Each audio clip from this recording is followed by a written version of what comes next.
What if one man's unorthodox rifle became the deadliest weapon against an invisible enemy?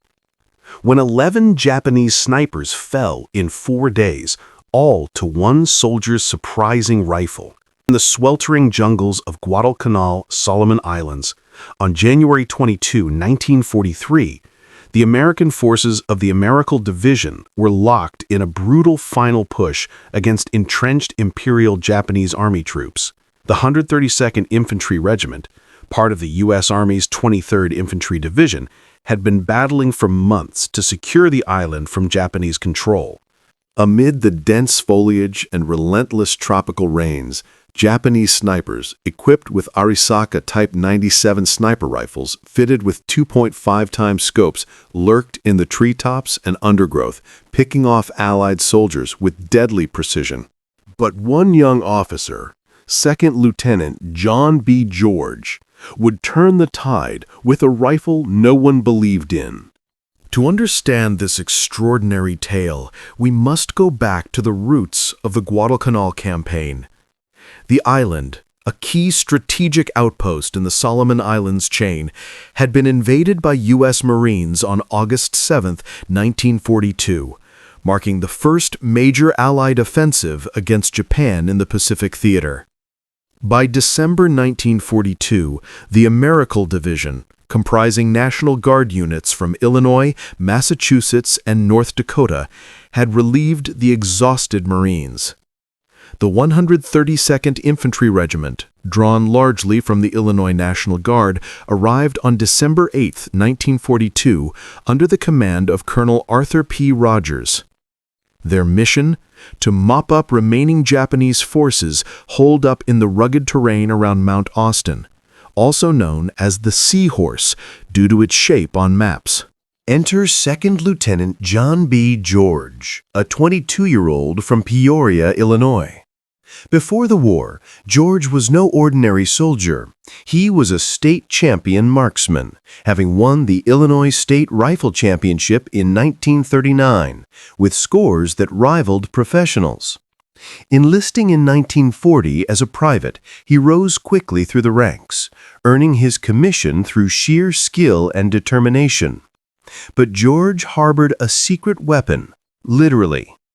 Dissatisfied with the standard-issue M1903 Springfield rifles provided by the Army, which often suffered from poor accuracy due to wartime production shortcuts, George had arranged for a custom rifle to be shipped to him from the States. This was no ordinary firearm. Crafted by the renowned Griffin & Howe gunsmiths in New York, it was a match-grade M1903 Springfield bolt-action rifle, chambered in .30-06 Springfield with a heavy target barrel, a polished action, and mounted with a Lyman Alaskan 2.5x telescopic sight. It featured a custom walnut stock, finely checkered for grip in humid conditions, and was zeroed for extreme precision at ranges up to 600 yards. George had ordered it through the mail, earning it the derisive nickname Mail Order Special among his skeptical comrades. "What are you going to do with that toy?" they joked, as the rifle arrived in a wooden crate amid the chaos of the front lines. Little did they know, this toy would soon become a legend. The strategic situation was dire. By early January 1943, Japanese forces under General Harukichi Hyakute had been reduced to a shadow of their former strength, but they fought with fanatical resolve. Around Mount Austin, a 1,514-foot peak overlooking Henderson Field, the vital American airfield, Japanese troops from the 2nd Division, including elite snipers from the 228th Infantry Regiment, had dug in deeply. These snipers, trained in camouflage and patience, used the thick jungle canopy for cover, tying themselves to palm trees with ropes to avoid falling if wounded. Their Arisaka rifles, with bayonets fixed even for sniping, fired 6.5mm rounds that whispered through the leaves before striking with lethal force. The Americal Division's objective was to clear the Gifu Strongpoint, a network of bunkers and foxholes on Hill 27 west of Point Cruz. Casualties were mounting. Malaria, dysentery, and the incessant rain turned the ground into a muddy quagmire. Temperatures hovered at 90 degrees Fahrenheit during the day, dropping to a humid 70 at night, with torrential downpours that soaked everything. The terrain was a nightmare. Steep ravines choked with vines, razor-sharp kunai grass, and banyan trees whose roots tripped advancing troops. For the men of the 132nd, every step forward meant exposure to hidden death. George, assigned to Company E of the 2nd Division, volunteered for counter-sniper duty, pairing with a spotter named Sergeant Frank Mahoney, a tough Irish-American from Chicago, armed with binoculars and an M1 Garand semi-automatic rifle. Together, they would face an enemy that seemed untouchable. The tension began to build on January 22, 1943, as the 132nd Infantry pushed westward from the Monotonacao River toward Point Cruz. By 0800 hours, the battalion had advanced just 500 yards into the jungle when the first shots rang out. A sharp crack echoed through the trees, and Private First Class Harold Jenkins crumpled to the ground, a 6.5-millimeter bullet through his helmet. Fear gripped the men as they dove for cover behind fallen logs and earthen berms. "Sniper!" yelled Captain Robert Miller, the company commander, his voice barely audible over the chirping of jungle birds that mocked the sudden silence. The Japanese snipers were masters of their craft, positioned 200 to 400 yards away, often lashed high in coconut palms. They wore leaf-camouflaged uniforms that blended seamlessly with the foliage. Their Type 97 rifles, equipped with Tokyo Arsenal scopes, allowed for accurate fire at medium ranges, and they conserved ammunition, waiting for the perfect shot. By noon, 2 more Americans lay dead. Sergeant Thomas Riley, hit in the chest while directing mortar fire, and Corporal James Ortiz felled as he attempted to flank a suspected position. The unit's advance stalled, pinned down by invisible assailants. The bitter humidity clung to their skin like a second layer, mixing with sweat and the metallic tang of blood. George and Mahoney set up their observation post on a small rise, 300 yards behind the front line. Through his Lyman scope, George scanned the tree line, the glass fogging slightly from the moisture. "There, at 2 o'clock, whispered Mahoney, spotting a faint muzzle flash. George adjusted his rifle, the custom stock fitting perfectly against his shoulder. But the enemy was cunning. They fired and relocated, using the dense underbrush for cover. By 1400 hours, another sniper strike claimed Lieutenant Edward Carson, the platoon leader, who was coordinating with Battalion HQ via field telephone. The line went dead mid-sentence, his body slumped over the receiver. As dusk fell on the first day, the tally was grim. 5 Americans killed, 3 wounded. The sniper's fire continued sporadically through the night, the cracks piercing the darkness like whips. Rain poured down in sheets, turning foxholes into pools of mud. The men shivered in their wet fatigues, the cold seeping into their bones despite the tropical heat. George lay awake, his rifle cradled like a child, pondering the enemy's tactics. Little did he know, the next days would test his resolve like never before. On January 23, the assault resumed at dawn. Artillery from the 105mm howitzers of the 246th Field Artillery Battalion pounded the suspected sniper nests, but the jungle absorbed the blasts, shrapnel ricocheting harmlessly off thick trunks. By 10,000 hours, the battalion had gained only 150 yards, at the cost of 2 more lives. Private Luis Bianchi was hit while carrying ammunition, his cries echoing for minutes before medics could reach him. The snipers targeted leaders and specialists, sowing chaos. George fired his first shot that morning, spotting a glint of scope glass 350 yards away. The 30-06 round barked from his Griffin and Howe, and a body tumbled from a tree, the Japanese soldier's rope snapping taut. One down. But the reprisals were swift. Bullets zipped past George's position, one grazing Mahoney's helmet. The tension escalated through the afternoon. For 3 brutal hours, the unit endured a barrage of sniper fire, mixed with occasional mortar rounds from Japanese 81mm Type 97 mortars. The air filled with the acrid smell of cordite and the rotting stench of vegetation. By 1600 hours, 4 more Americans were down, including a machine gunner manning a Browning M1919 30 caliber. The men whispered prayers, their faces etched with exhaustion and dread. George claimed 2 more kills that day, each shot calculated with precision. One at 420 yards, piercing through leaves. Another at close range, 180 yards, as the sniper attempted to relocate. Yet the threats multiplied, as if the jungle itself was alive with enemies. January 24 brought no respite. The weather turned fiercer, with gusting winds that swayed the trees, making spotting harder. By 0900 hours, the snipers struck again, killing a radio operator and wounding Captain Miller in the arm. The unit's morale teetered, whispers of retreat circulated. George and Mahoney pushed forward, crawling through the mud for better angles. The deafening roar of nearby artillery provided cover, but the snipers adapted, firing from spider holes dug into the earth. One bullet struck a tree inches from George's head, showering him with bark. Against impossible odds, he pressed on, his hands steady despite the fear clawing at his gut. By evening, George had eliminated 3 more, each duel a test of patience. One sniper, hidden in a banyan root cluster 280 yards distant, traded shots for over an hour before George's round found its mark. The human cost mounted. Total American casualties from snipers now reached 12 dead, 8 wounded. The battalion was bogged down, just 200 yards from Hill 27.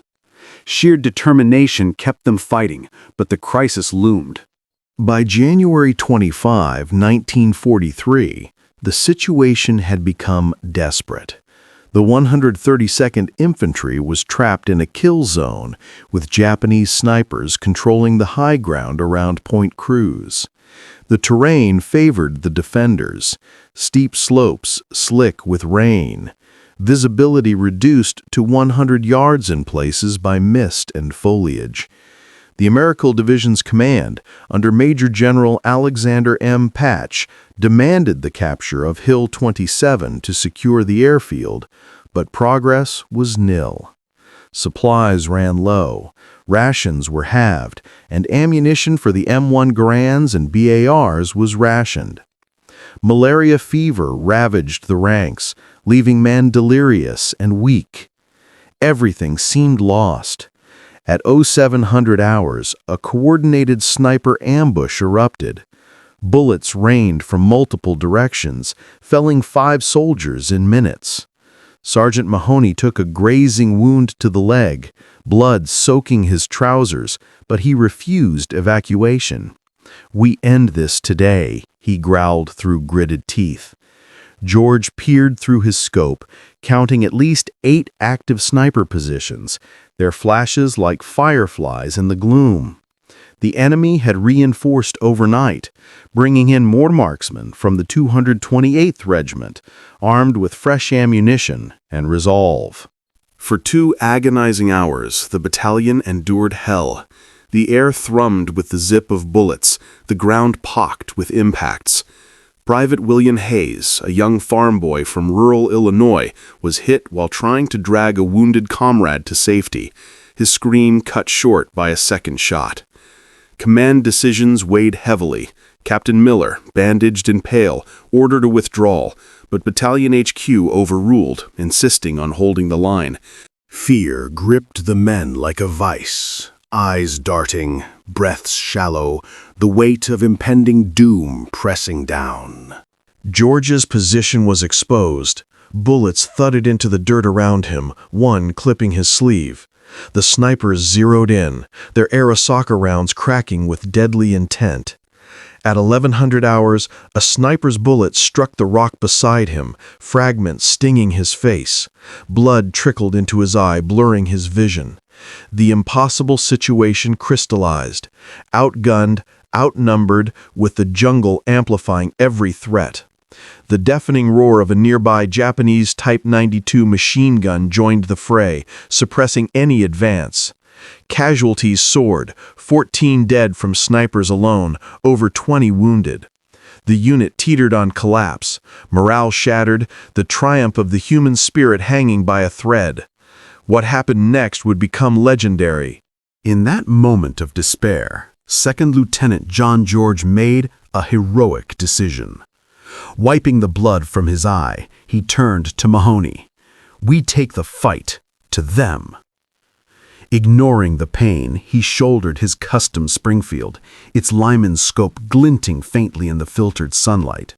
The mail-order rifle, once mocked, now held the key. Its match-grade barrel and precise action allowed for sub-MOA accuracy. Groupings under 1 minute of angle at 100 yards, far superior to standard-issue weapons. Chambered for the powerful .30-06 cartridge, it delivered muzzle velocities of 2,800 feet per second, punching through jungle cover where others failed. George and Mahoney advanced in a low crawl, covering 150 yards through thorny undergrowth that tore at their uniforms. The sensory assault was overwhelming. The sticky heat, the buzz of insects, the distant rumble of artillery. Spotting a cluster of snipers 400 yards upslope, George set up behind a fallen log. Mahoney called targets. First one, tree at 11 o'clock, 320 yards. George exhaled slowly, squeezing the trigger. The rifle kicked with authority, the round threading through leaves to drop the enemy instantly. 1. They relocated quickly, evading return fire. Over the next 4 hours, George methodically hunted. His champion marksman's instincts shone, calculating windage from swaying branches, adjusting for humidity's effect on bullet drop. At 1300 hours, he engaged a duo 250 yards away, firing twice in rapid succession, both kills confirmed by tumbling bodies.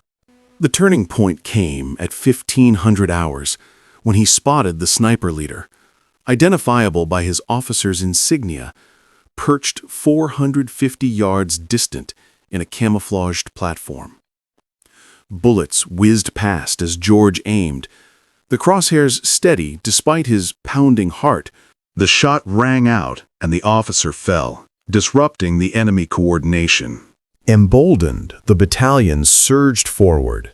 George's rifle claimed 5 more that day, each duel a masterpiece of precision. One at 500 yards, defying the odds.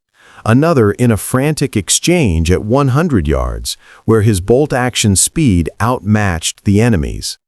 By 1800 hours, the snipers were silenced. 11 in total over the 4 days, each one a testament to skill over mockery. The unexpected solution, a civilian rifle proving superior in the crucible of war.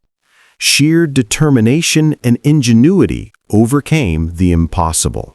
The outcome was swift and decisive. With the snipers eliminated, the 132nd Infantry captured Hill 27 by nightfall on January 25, 1943, breaking the Gifu strongpoint. The Japanese forces on Guadalcanal collapsed soon after, with the island fully secured by February 9, 1943. Casualties were heavy.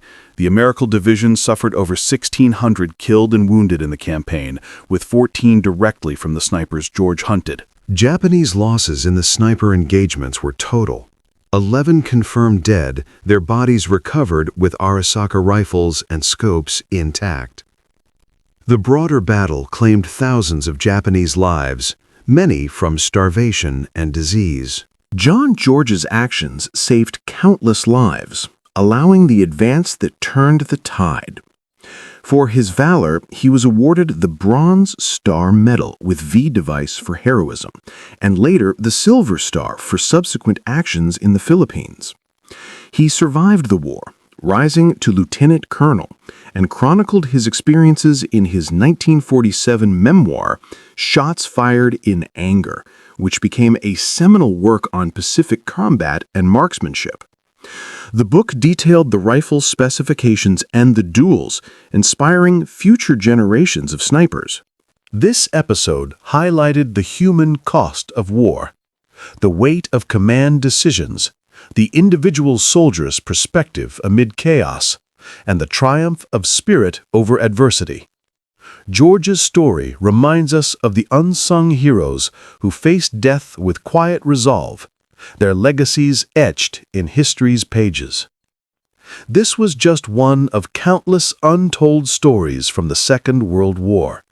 Subscribe to The War Archives as we continue to bring these forgotten chapters of history back to life.